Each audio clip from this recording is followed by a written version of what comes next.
Well, everyone, we are finally out of the wheat fields and now into the countryside of Galicia. And after today, we're only going to have 100 kilometers to go. And for you Americans, that's a little over 60 miles. And believe it or not, the trail actually starts getting busy. Well, we're now off the road after about a mile of road walking. And we'll see how today's path goes. But this is nice and beautiful. Brand new house next door to us.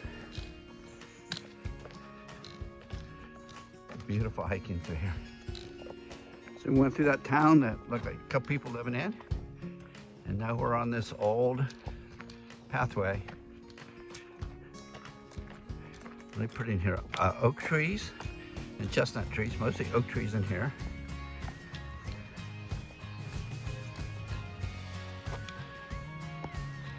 Hear the birds singing. Really pretty.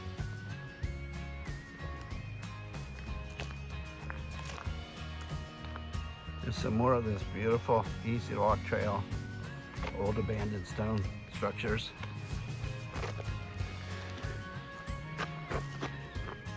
And beautiful gardens off in the distance.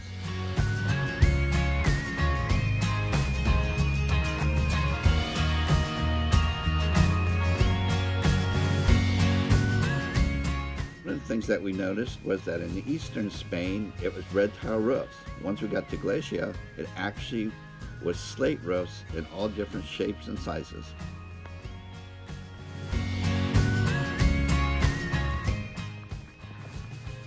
One thing that surprised me here is all the cornfields. They're small fields, but this corn's way over our head.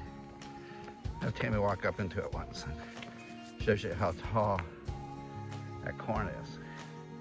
And it doesn't have the tassels on it.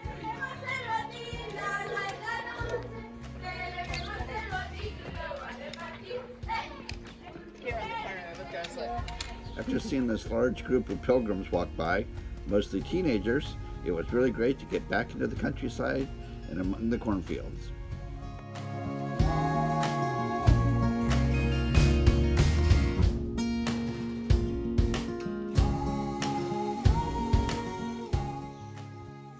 After 4.5 miles, we took a break, had some Americano coffee, and there's this little place. It's got a little bit of everything.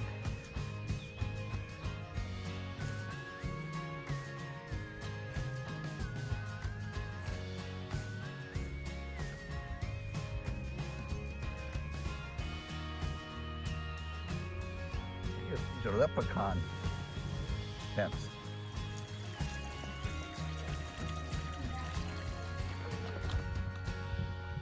Interesting area with big oak trees. Nice wide trail. That's how it's supposed to be. Well, we must actually be in the city again because the markers for the hike are actually in the pavement of the sidewalks. Well, who doesn't like a city that's got big advertisements about chocolates and what they really do to you?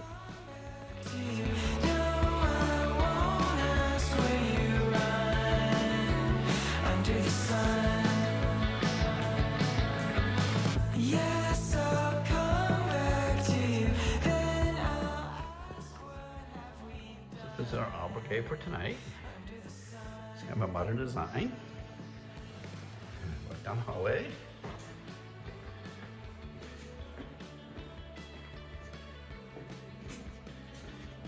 Here.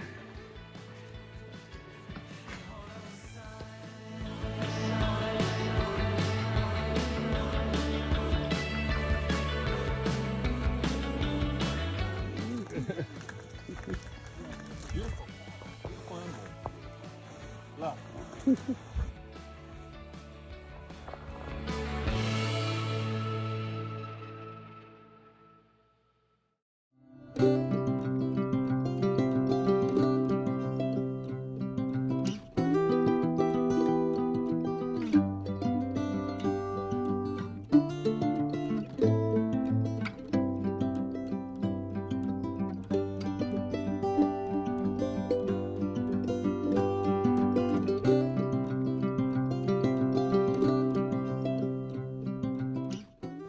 Look, I can't believe it. We only have 100 kilometers to go.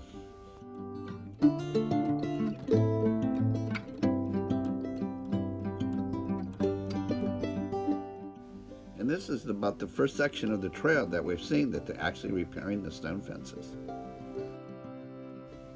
And yes, Spain does have some alternative energy.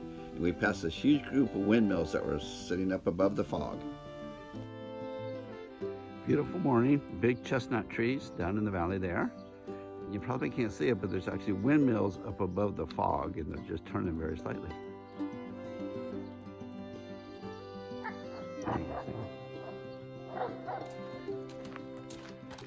Well, foggy morning, but this is kind of how the trail's been. Kind of looks like an old Roman road or something. Who knows how long it's been here. Big stone walls on both sides. Then we have a different breed of cattle now. And I don't know what kind they are. I can't even see them. But they got the big horns, so they're sort of like a Texas Longhorn.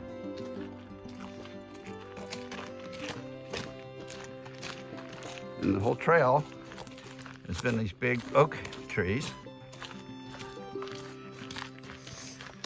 And they cut some limbs off there. That's what they look like. Well, time for breakfast number 3.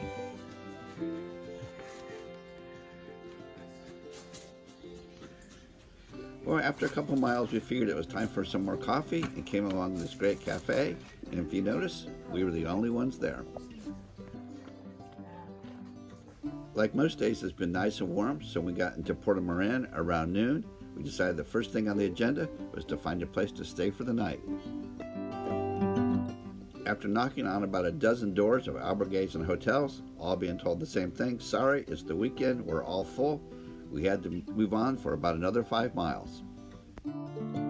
And we found this great albergue in Gonzar and decided to spend the night and have a great pork dinner. And one of the most interesting things on the trail is that we ran across a young man from Switzerland that was walking the Camino with his donkey.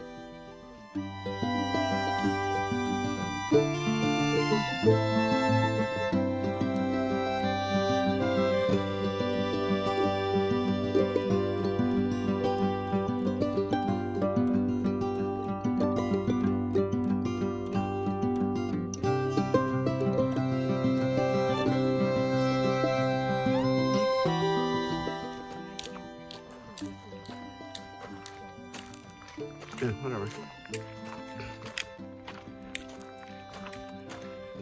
So this is the trail this morning. It's going to be uphill all day. We have a really short day, and there's all kinds of people. So it's interesting hiking around a bunch of people again. Time to say goodbye on this episode of Fun with the Factors, Walking the Camino. More adventures to follow.